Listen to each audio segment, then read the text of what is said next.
This is America in the Morning from Westwood One. Good morning, I'm John Trout. It's Monday, March 25th, 2024. Here's what's coming up on America in the Morning. Donald Trump may be about to find out how New York State aims to collect over $457 million. Julie Walker, New York. A motion to vacate surrounding the U.S. House Speaker. I filed this motion to vacate. I'm Clayton Neville. A Republican senator won't rule out leaving the party. I certainly can't get behind Donald Trump. I'm Pamela Furr. New Jersey's First Lady drops her bid for the U.S. Senate. We'll have that and... On Wall Street, it's the final week of March and first quarter trading. A winning quarter for stocks so far. I'm Jessica Ettinger. The calendar shows spring, but portions of the Midwest prepare for a blizzard, and yet another state bans smoking with kids in the car. All ahead on America in the Morning.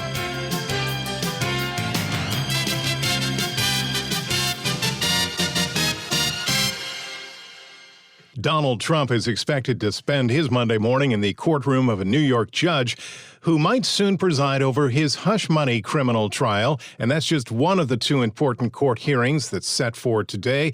As correspondent Julie Walker reports, this is the day that time runs out on the former president to post a nearly $500 million bond in his civil fraud case. Donald Trump's hush money case in New York is set for a crucial hearing on Monday. That's when a judge will weigh in on when the former president will go on trial. Trump has pleaded not guilty to falsifying business records, but prosecutors say he did it as part of an effort to protect his 2016 presidential campaign by burying stories of an extramarital affair. Jury selection was set to start Monday, but was postponed after tens of thousands of pages of records from a previous federal investigation made their way to the defense. This is wrong, but we are in the state of New York. We are in a New York jury, and that is why we are seeing these witch hunts, these hoaxes, as he calls them. And this is another one of them.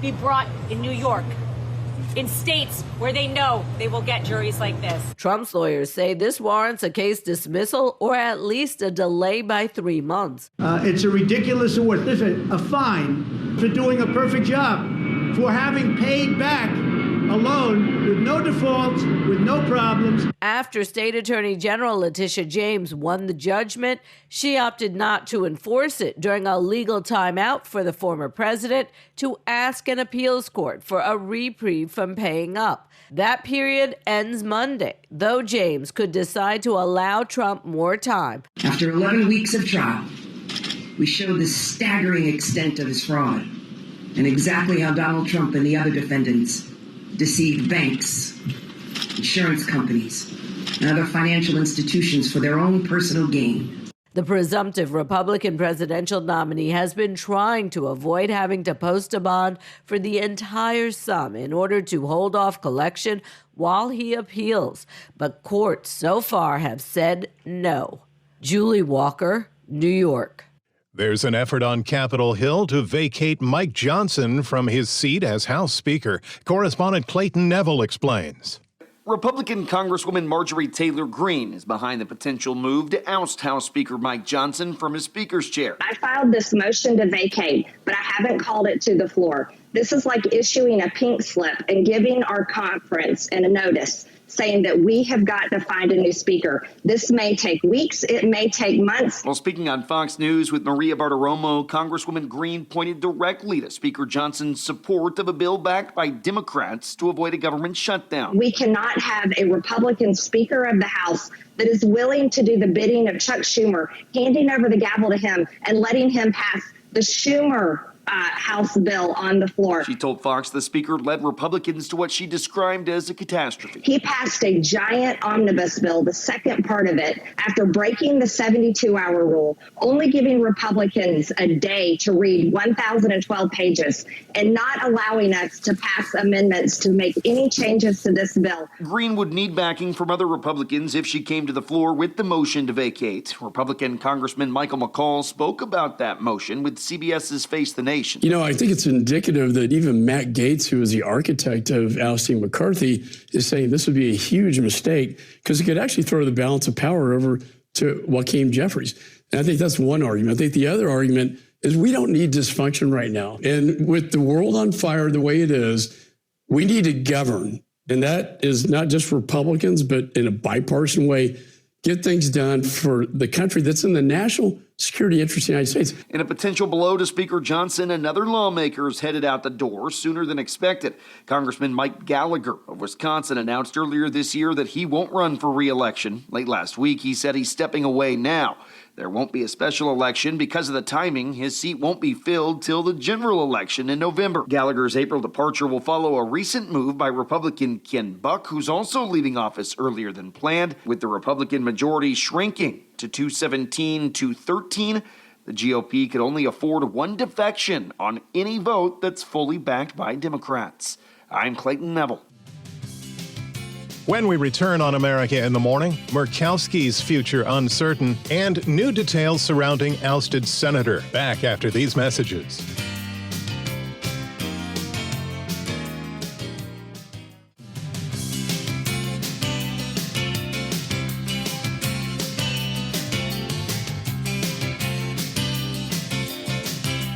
Welcome back. Here with America in the Morning. Today's forecast reminds us we're not too deep into spring just yet. Here's AccuWeather.com meteorologist Matt Rindy. We are starting out the work week in the midst of a major spring storm moving through the Central Plains today. This system is going to have widespread effects from the Great Lakes to the Gulf Coast and even westward through the Rockies from Montana southward to the Four Corners region in the southwest.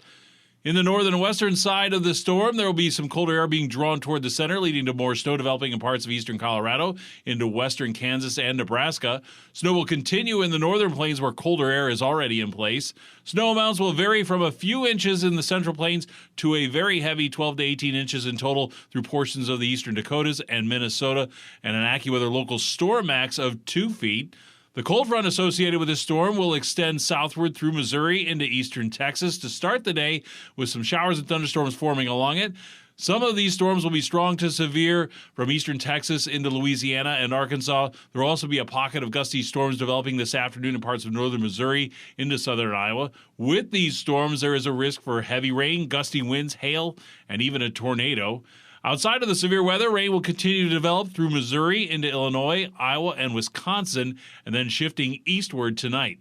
Meanwhile, in the east, high pressure will provide a nice day for most, with mainly sunny skies again for much of the northeast, and just a few more clouds developing in the southeast.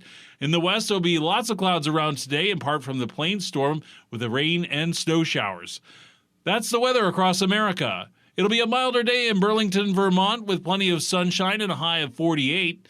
Springfield, Illinois will be mainly cloudy and windy with rain and a thunderstorm and a high of 59. I'm AccuWeather.com meteorologist Matt Rindy. Remember to follow us wherever you get your podcasts. Apple, Spotify, Amazon, and YouTube. Just search America in the Morning in your favorite listening app. I'm John Trout. She was one of 7 Republican senators who voted to convict former President Donald Trump during his second impeachment trial. And now Lisa Murkowski says she's contemplating her future with the GOP. Correspondent Pamela Furr has that story. The veteran senator telling CNN there's no way she would be voting for Donald Trump. I wish that as Republicans we had a nominee that I could get behind. I certainly can't get behind Donald Trump. Now she blames the party's shift toward Trump for her reason to consider her future within the GOP. I am navigating my way through some very interesting political times. Let's just leave it at that. When pressed if she would become an independent, she says, "Oh, I think I'm very independent-minded."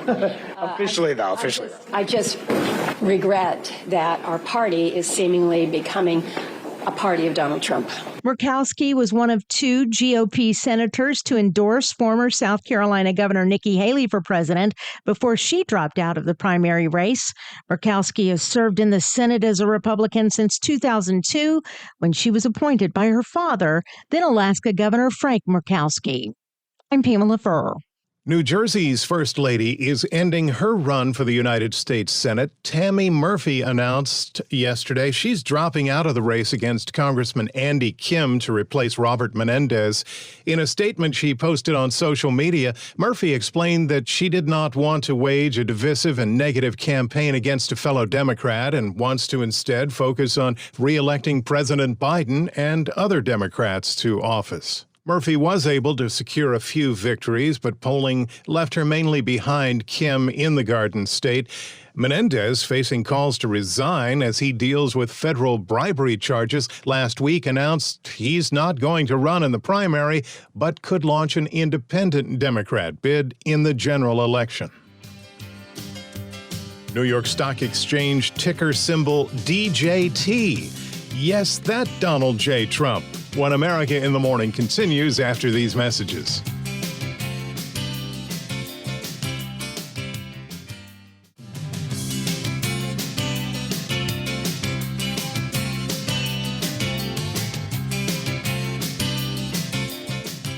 This is America in the Morning. The tech war grows between the U.S. and China. The Financial Times reports that the Chinese government is ordering new guidelines that will force the phase-out of U.S. microprocessors from AMD and Intel out of all government PCs and servers in the communist nation. The stricter government guidelines also seek to remove Microsoft's Windows operating system and other foreign-made database software in favor of domestic options. China was Intel's largest market in 2023, providing $54 billion in sales, and AMD netted $23 billion in sales in the Chinese marketplace. Here's CNBC's Jessica Ettinger with a look at Monday business on a shortened Wall Street week. Wall Street opens this morning for the final week of March trading and the final week of the first quarter after a mixed Friday, but a winning week for major averages last week. It's been a winning first quarter so far for stocks, too. The Nasdaq opens this morning at a fresh record high. The Dow for the year up 4%. The S&P and the Nasdaq up more than 9% so far this year. Some investors say with the averages hovering around record highs, things need to correct. I'm not going to sit and predict a correction. Look, I think what is well known throughout the entire financial services industry is the market is in need of a correction, clearly. Virtus Investments' Joe Terranova on CNBC. Apple shares ticked a little higher on Friday after that Thursday drop of 4% on word it's facing an antitrust lawsuit by the Department of Justice in 16 states, claiming the iPhone makers built a monopoly at the expense of consumers. This is going to be a multi-year headache for Apple. There's no doubt about that. These cases, they wind through the justice system, and they require the companies to disclose lots of information, which is going to come to the public. Scrutiny on their business. It will take off some of the marketing machine that Apple has done so well to show that it's on the side of consumers. Well, maybe it's not exactly totally on our side. You know, there might be a place where Apple says we have to settle, and that could cause further problems. Big Technology's Alex Kantrowitz on CNBC. On Friday, Reddit shares dropped 8% below the IPO price of $47, pulling back after a pop in their debut on Wall Street. Reddit is 19 years old and has yet to turn a profit. Former President Trump does have some business dealings in the state of New York today. Yeah, his social media company, Truth Social, will merge with Digital World Acquisition Corporation, DWAC, under the ticker symbol of his initials. DWAC shares dropped 14% Friday on news that shareholders approved the merger. Some say the tie-up, though, could net the cash-starved GOP presidential hopeful an eventual windfall of billions of dollars if he borrows against his shares. But some say maybe not. DJT would be the by the way, the symbol, if this deal goes through on Monday. I can't believe there'll be a bank that wants to make that so-called, really what is a margin loan for President Trump using that stock, because if that stock goes down precipitously, then you will have a Twitter on your hands. CNBC Mad Money host Jim Cramer. On today's watch list, we find out sales numbers for newly built homes for last month. And remember, this Friday, Good Friday, is a market holiday. The financial markets will not trade. Thanks for that reminder, CNBC's Jessica Ettinger. When we return on America in the Morning, banning smoking in the car with kids present at 24 past. We'll have that and more after these messages.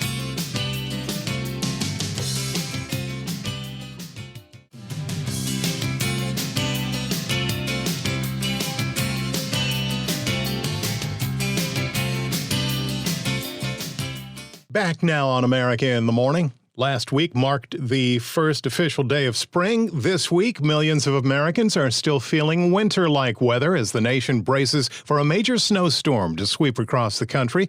16 states from California to Michigan under winter alerts as the next big storm will be dropping heavy snow and causing travel delays through at least tomorrow. There are blizzard warnings in place from Colorado to South Dakota, where winds could top 60 miles an hour. People in a good stretch of New England will spend today digging out from a massive weekend storm, which dumped more than 2 feet of snow in parts of Vermont, New Hampshire, and Maine. America in the Morning continues. West Virginia, which has the highest rate of adult cigarette use in the nation, becomes the 12th state to ban smoking in vehicles with children present. Lisa Dwyer reports. Violators can only be fined up to $25 if they're pulled over for another offense. Smoking with children present cannot be the main reason a driver is stopped. According to the Centers for Disease Control and Prevention, about 22% of West Virginia adults smoked in 2021. The CDC says there is no safe level of exposure to secondhand smoke. The bill originated in the Republican-dominated state Senate, whose majority leader, Tom Takubo, is a lung doctor. Takubo says he made a promise to a patient years ago whose father was a heavy smoker that Takubo would work to get the legislation passed. I'm Lisa Dwyer.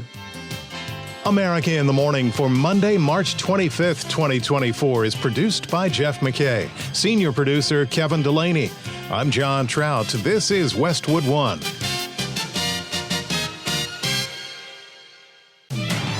This is America in the Morning from Westwood One. I'm John Trout. Coming up this half hour. The Senate's 11th hour approval of a government spending package heads off a partial government shutdown. I'm Jackie Quinn.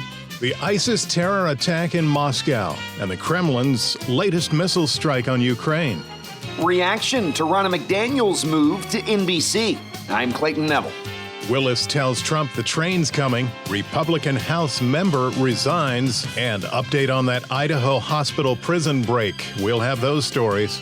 Princess of Wales, Kate Middleton, addresses her recent cancer diagnosis. I'm Kevin Carr. The latest in the Ghostbusters franchise is the #1 movie for the weekend. I'm Archie Zaraletta with the latest. Back after these messages.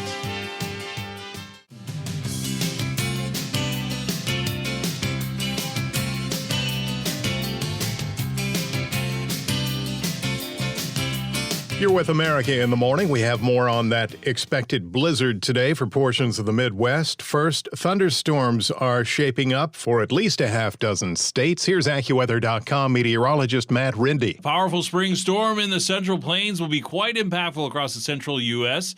The cold front associated with this storm will extend southward through Missouri into eastern Texas to start the day, with showers and thunderstorms forming along it. Some of these storms will be strong to severe to start the day from eastern Texas into Louisiana and Arkansas. There will also be a pocket of gusty thunderstorms developing in parts of northern Missouri into southern Iowa this afternoon. For each of the areas, the risk for these storms will be heavy rain, gusty winds, hail, and even a tornado. And outside of the severe weather, rain from the storm will continue to develop through Missouri into Illinois, Iowa, and Wisconsin, shifting eastward tonight, while severe thunderstorms continue to be a risk along the Gulf Coast for Louisiana into Mississippi. Colder air will continue to build in the west central plains, with more snow developing in parts of eastern Colorado into western Kansas and Nebraska. Snow will continue in the northern plains where colder air is already in place. Snow amounts will vary from a few inches in the central plains to a very heavy 12 to 18 inches in total through portions of the eastern Dakotas into Minnesota, with an AccuWeather local storm max of 2 feet. The west will have a lot of clouds around today, in part from that plain storm, with rain and snow showers in each state. Steadier rain will develop from another system along the northwest coast. Highs for the entire area will be near or just below the historical average. Meanwhile, in the east, high pressure will provide a nice day for most, with mainly sunny skies again for most of the northeast and just a few more clouds developing in the southeast. Northern states will have temperatures near historical average. It'll be just a little bit cooler in the southeast. I'm AccuWeather.com meteorologist Matt Rindy. Remember to follow us wherever you get your podcasts. Apple, Spotify, Amazon, and YouTube. Just search America in the Morning in your favorite listening app. I'm John Trout. A partial government shutdown was averted in the final hour over the weekend when the United States Senate voted overwhelmingly to pass a spending bill despite some objections of GOP members over the cost of the plan. Correspondent Jackie Quinn reports. This is far from a perfect bill. I wish it had been written very differently. I wish it had been written in a different way. But about 70% of the money in the bill goes to our military. It funds very needful priorities like pay raises for our troops or investments in our industrial base to build up the weapons and the munitions we might need in a conflict with, say, China over Taiwan. It's no small feat to get a package like this done in divided government. These past few months have shown yet again that when bipartisan has room to work, we can get the job done. The Senate's 11th hour approval of a government spending package heads off a partial government shutdown. The yeas are 74, the nays are 24. The president already made clear he'd be signing the $1.2 trillion package of spending bills that funds government agencies into the fall, including Homeland Security, the State Department, and the Pentagon, which gets the bulk of the money. Democrat Patty Murray was among the negotiators. There were a lot of naysayers who didn't believe that this divided Congress could pass full-year appropriation bills. Tonight, we proved them wrong. The compromise package has kicked up more controversy in the House, including calls for Speaker Mike Johnson to be removed for, quote, surrendering to the Democrat spending priorities. We're going to use our majority, quote unquote majority, to enact no changes whatsoever. We're going to fund it all. The bottom line is that this is a complete and utter surrender. And I'm going to be not only a no, a hell no on this bill. I'm Jackie Quinn. Russia in mourning following the terrorist attack in Moscow that left at least 140 people dead and scores injured. Russian President Vladimir Putin has stated that the attackers plan to flee toward Ukraine, but so far there's no evidence that that's true, and Ukraine has denied any connection. Meantime, there was a Russian-launched missile attack on 2 Ukrainian cities, including Kyiv, angering Poland as one cruise missile flew over Polish airspace during the attack. In response, Ukraine alleges it sunk 2 Russian naval ships near Crimea. Correspondent Karen Shamas reports that in an interview with ABC News This Week with George Stephanopoulos, Vice President Kamala Harris says there is no evidence to suggest that Ukraine had anything to do with the concert hall attack in Moscow. The Afghanistan-linked terrorist group ISIS claims responsibility. There is no whatsoever any evidence, and in fact, what we know to be the case is that ISIS-K is actually, by all accounts, responsible for what happened. Poland has demanded an explanation from Russia after a missile entered its airspace during an attack on Ukraine. During a news conference in Krakow, Poland's defense minister Władysław Kośniak-Kamysz said a Russian cruise missile meant for towns in western Ukraine violated Polish airspace. He added that the Russian missile would have been shot down had there been any indication that it was heading towards a target in Poland. He said the missile penetrated Polish airspace between about 0.6 to 1.2 miles. The incident happened during Russia's 3rd big missile attack on Ukraine over 4 days, and the 2nd to target the capital Kyiv. The governor of Ukraine's Lviv region said that critical infrastructure was hit, but he didn't specify what was precisely struck. No deaths or injuries were reported. I'm Karen Shamas. Former RNC chairwoman Ronna McDaniel is sharing a new perspective after taking a job with NBC News. Correspondent Clayton Neville reports.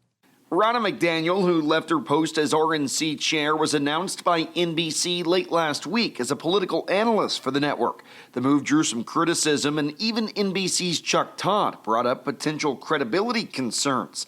On NBC's Meet the Press yesterday, McDaniel was asked by Kristen Welker if she was forced out of her position by Republican frontrunner, former President Donald Trump. He absolutely wanted me to move aside and wanted Michael Whatley and Lara Trump to come in. As for how it all unfolded, well, there's no question that as RNC chair, you have to remain neutral. And we had a primary process. And so we did have debates, right? We had debates, and there was tension and a little friction that started during that process. It was well played out in the media.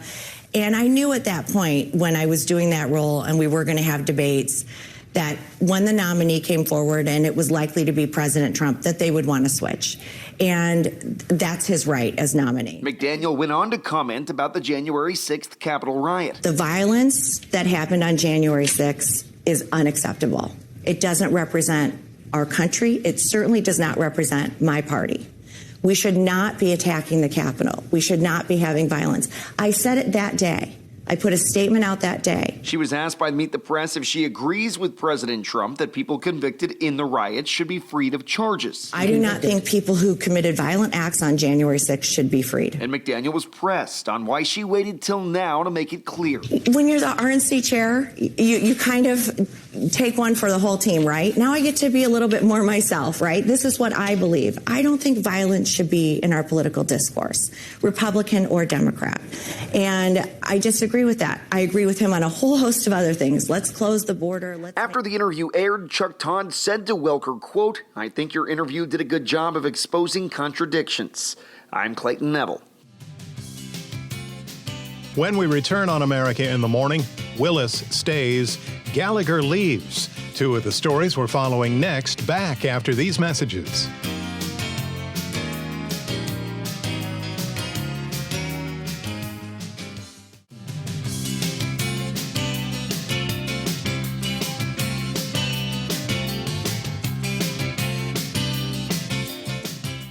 Back with you on America in the Morning.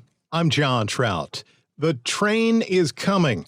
A quote from Fulton County DA Fani Willis, who says despite what she describes as distractions, the election interference case against Donald Trump continues to be prosecuted. Correspondent Julie Walker reports, audio courtesy CNN. Fulton County DA Fani Willis has faced weeks of proceedings over her romantic relationship with the special prosecutor she hired for Donald Trump's election interference case.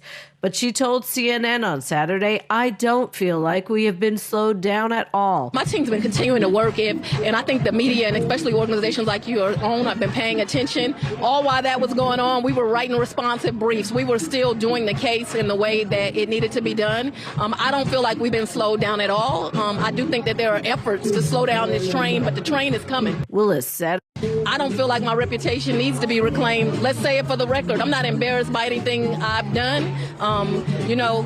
I guess my greatest crime is I had a relationship with a man, but that's not something that I find embarrassing in any way. And I know that I have not done anything that's illegal." That man, Special Prosecutor Nathan Wade, withdrew from the case. Meanwhile, Trump's co-defendants are appealing a judge's ruling that Willis could stay on the case.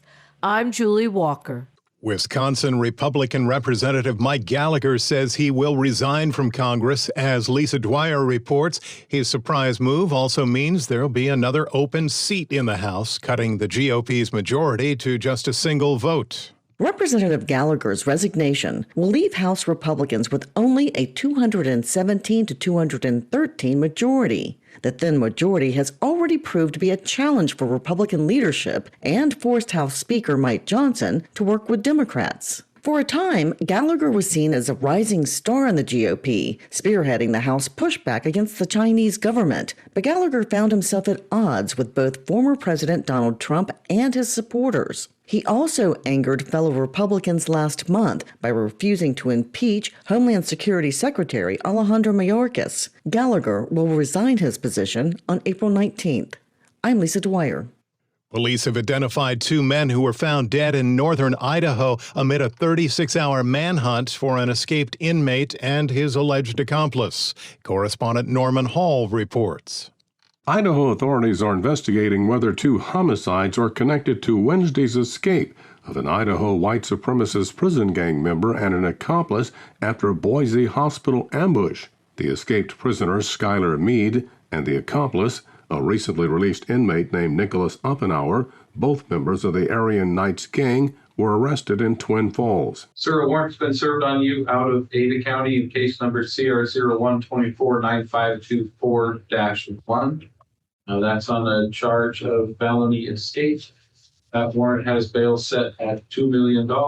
One man killed was an 83-year-old walking his dogs. The other was 72-year-old Gerald Don Henderson, who lived in a remote cabin.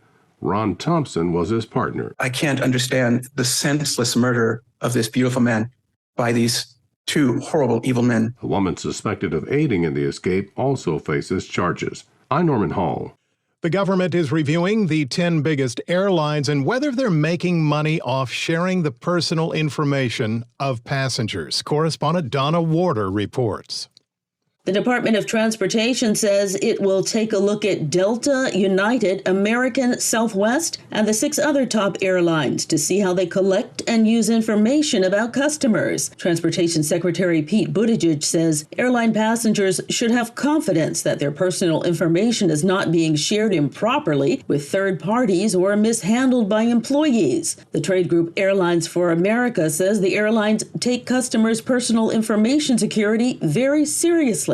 The Transportation Department has not made any allegations against any of the carriers, but says the review is being done proactively. Donna Warder, Washington. AT&T, the last big company forced to split up because of monopolistic practices 40 years ago. Now it appears as if big tech firms are being warned they could be next from both the U.S. and the EU. Following details on that front, here's our Chuck Palm. Since the Ma Bell breakup of AT&T 40 years ago, no company has faced possibility of a regulator-led breakup in the United States until now. Regulators are alleging that companies like Apple and Google have built impenetrable ecosystems around their products, making it difficult for customers to switch to rival services. Last week, the Department of Justice warned that Apple, a $2.7 trillion company, said that a breakup order is not excluded as a remedy to restore competition after it teamed up with 15 states to sue the iPhone maker for monopolizing the smartphone market. European regulators said that big tech companies will face more scrutiny shortly, with Apple, Meta, Alphabet, and other big tech firms likely being investigated for violating the Digital Markets Act, according to an article on Reuters last week. Leave a comment at allthetoptech.tech. I'm Chuck Palm. With your Monday check of sports on America in the Morning, here's Robert Workman. After 11 upsets in the first round of the NCAA basketball tournament, the second round had much more chalk. Only 2 lower seeds won over the weekend, and Saturday's romp by Midwest 5-seed Gonzaga over 4-seed Kansas was no shocker. The Bulldogs make the Sweet 16 for the 9th straight time. Sunday's surprise was in the West, as 6-seed Clemson took out 3-seed Baylor. Tigers coach Brad Brownell proud. Just super happy for my players. These guys have been battling all year and couldn't ask for a better group of guys to coach. There were a couple of close calls. South number 1 Houston needed overtime to put away Texas A&M last night, and Marquette and Alabama had their hands full yesterday as well. While Creighton and NC State had OT wins on Saturday, the Cinderella Wolfpack, an 11 seed in the South, riding a 7-game winning streak into the regional semifinals. Coming up Thursday in Boston and Los Angeles, and then Friday in Dallas and Detroit. NIT quarterfinal games are tomorrow and Wednesday to tide you over. On the women's side, 32 first-round games produced just 1 upset, but 3 of 8 lower seeds prevailed in second-round games on Sunday, with 8 more games today and tonight. NBA, the Lakers outran the Pacers 150-145. Anthony Davis had 36 for LA. Pascal Siakam had 36 for Indiana. The Pacers scored 46 in the fourth quarter before falling short. Pelicans over the Pistons. Zion Williamson had 36. Heat melted the Cavaliers. Miami led by 45 in the fourth quarter. Timberwolves, Bucks, and Sixers win. NHL, the Capitals blanked the Jets 3-0. 2 more goals for Alex Ovechkin. He's got 8 in his last 5 games and is now 46 behind Wayne Gretzky's all-time scoring record. Devils shut out the Islanders. Panthers over the Flyers, 2 for Sam Reinhart. He's got 50 on the season. Canadians top the Kraken, Seattle's 8th straight loss. Wins for the Senators, Sabres, Hurricanes, and Stars. Avalanche and Lightning prevail in overtime. And soccer, the U.S. men beat Mexico 2-0 to win the CONCACAF Nations League final. That's Monday Sports. Thank you, Robert. When we return on America in the Morning, Kate speaks, the world listens after these messages.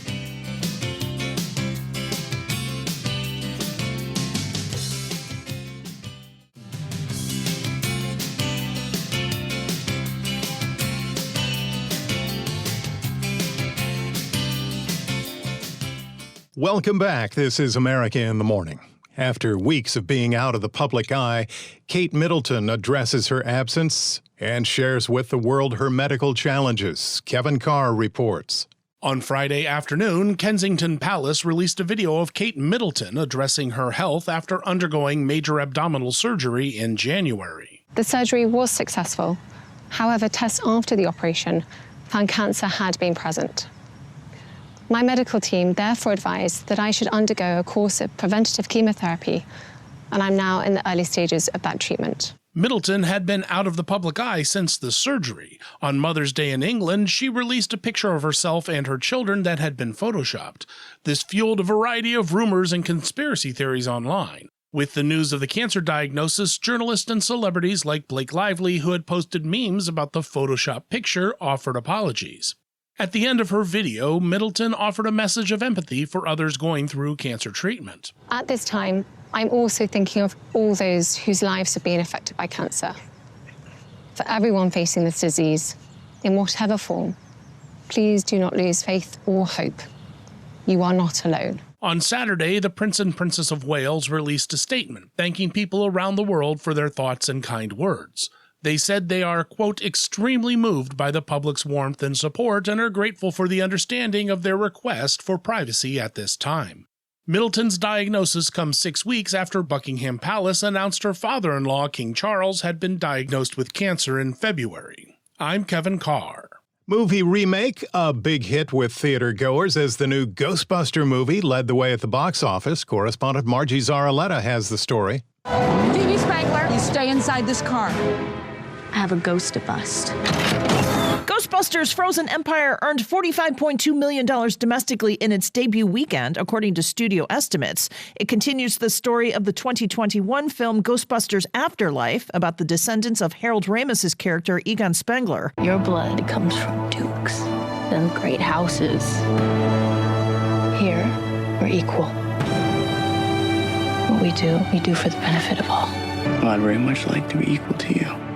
Maybe I'll show you the way. Dune Part 2 takes second place with Kung Fu Panda 4 in third. The Sydney Sweeney horror film Immaculate debuts in fourth. Arthur the King is number 5. America in the Morning for Monday, March 25th, 2024 is produced by Jeff McKay. Senior producer Kevin Delaney. I'm John Trout. This is Westwood One.